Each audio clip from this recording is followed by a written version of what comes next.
Welcome to the Fear and Greed Business News Afternoon Report for Wednesday, the 11th of September 2024. I'm Sean Aylmer. Every afternoon, we've got the 5 stories that happened today that you need to know about. Story number 1, the S&P ASX 200 closed down 0.3% today to finish at 7,988 points. The bank's roller coaster ride continues with ANZ, Commonwealth Bank, National Australia Bank and Westpac all down around 2% today. It's a different story for the big miners. That was on the back of a rebound in iron ore prices. Fortescue Metals Group closed up nearly 3%. BHP was up 2% and Rio Tinto jumped more than 1%. Woodside didn't have a great day. The energy giant finished down 2.5%. There was a bit of M&A action around the place. Energy and digital infrastructure investor Infratil is backing a plan to sell Manawa Energy to New Zealand's Contact Energy in a deal valued at $1.7 billion. Now, Infratil is a 51% shareholder in Manawa. And gold miner Newmont has agreed to sell its majority stake in the Telfer mine in Western Australia and a handful of other assets to UK-listed Greatland Gold. Greatland said it wants to ultimately list on the ASX. And finally, NextDC fell 6% today after raising $550 million and issuing 32.1 million new shares. It was the worst performer of the ASX 200. Story number 2, police arrested 33 protesters in Melbourne today, and some are accused of throwing a liquid-containing acid over officers, while others are charged with arson attacks and blocking roadways. The anti-war rally held outside the Melbourne Convention Centre, which was hosting the Land Forces Defence Expo, descended into violent clashes between demonstrators and police.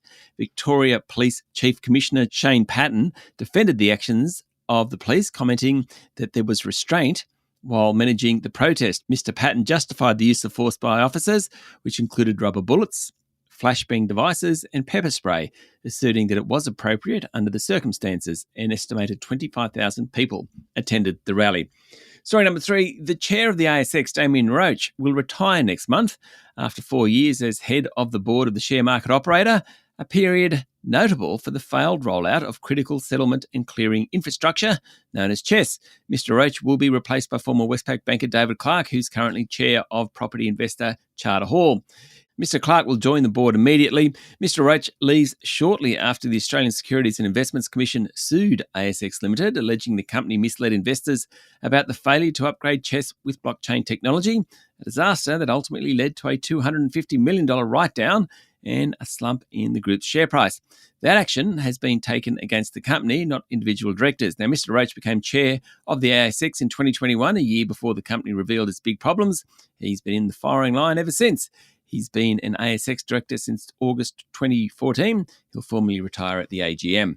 Story number 4, there's been very little good news for lithium miners recently, with tumbling prices sending valuations south.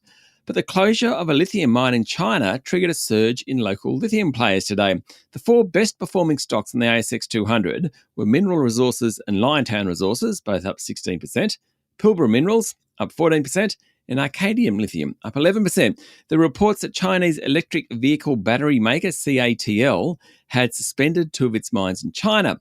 That was expected to cut Chinese supply sharply, probably by around 8%, and that triggered a rise in lithium prices. Ahead of the warning, lithium prices had dived to their lowest since 2021 as soft demand from China and waning appetite for electric vehicles collided with an oversupply of the battery material, leading to elevated inventories. Also helping Mineral Resources today was news that the Foreign Investment Review Board had approved the sale of a 49% interest in the Onslow Iron Hall Road, worth $1.3 billion to Morgan Stanley Infrastructure Partners. And finally, story number 5, Apple has suffered a significant defeat after the European Union's top court ruled the iPhone maker must pay 13 billion euros in back taxes, overturning an earlier decision in the big tech group's favour. The ruling relates to a 2016 case when the EU's competition watchdog said Ireland had given the company an illegal sweetheart deal amounting to a tax rate of less than 1%. The European Court of Justice said in its final ruling that it confirms the European Commission's 2016 decision.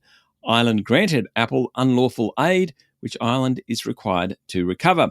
Apple Chief Executive Tim Cook has previously dismissed the Commission's position as total political crap, according to the FT. The case has been watched carefully across the bloc as a watershed moment for big tech's tax affairs in Europe. That's it for the afternoon report for Wednesday, the 11th of September, 2024. Don't forget to hit follow on the podcast and find Fear and Greed on LinkedIn, Instagram, X, TikTok and Facebook. Join Michael Thompson and I tomorrow morning for the Fast Five by Fear and Greed. The top 5 business stories you need to know in just 5 minutes. I'm Sean Aylmer. Enjoy your evening.